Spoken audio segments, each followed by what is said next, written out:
Yo,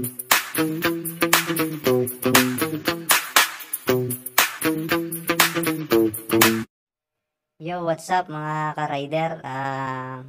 Panibagong araw ulit at meron ulit tayong i-share na video patungkol naman dito sa ating starter relay wiring diagram. So ngayon, very easy lang to mga idol kasi bibihira naman tong masira sa motor. Pero mas maganda rin na alam natin kung saan ba nakatap itong apat na connection na to. Kung ito ba ay importante o hindi. Natural mga idol, ito ay importante kasi hindi gagana ang ating starter o push start button kung wala nitong starter relay. Ito yung natural na starter relay natin ng mga motorsiklo. So ngayon, ito mga idol, itong starter relay na to, bibigyan lang natin ng linaw kung saan siya nakatap. Yung mga wire na yan at itong dalawang terminal na to. So ngayon mga idol, simulan na natin.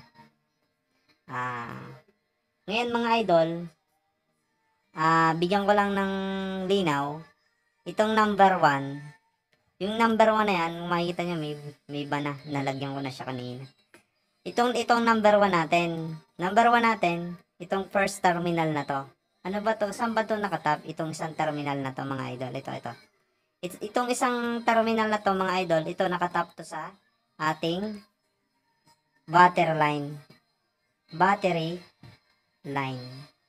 Ibig sabihin mga idol, itong isang terminal na to, nakarekta na to sa ating baterya. No? So ngayon, ito ay hindi to pwedeng lagyan ng wire na ganito kalilit lang kasi masusunog siya. Kailangan yung mga D12 na wire para hindi siya masunog.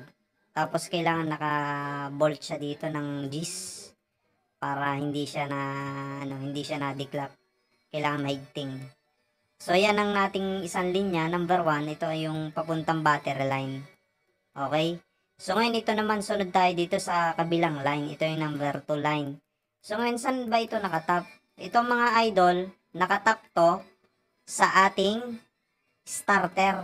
Mismong sa starter natin, do sa starter line natin. May makikita tayo do sa ilalim na may makikita tayo dong kulay pula na wire papunta dun sa ating positive terminal ng ating ay mga starter.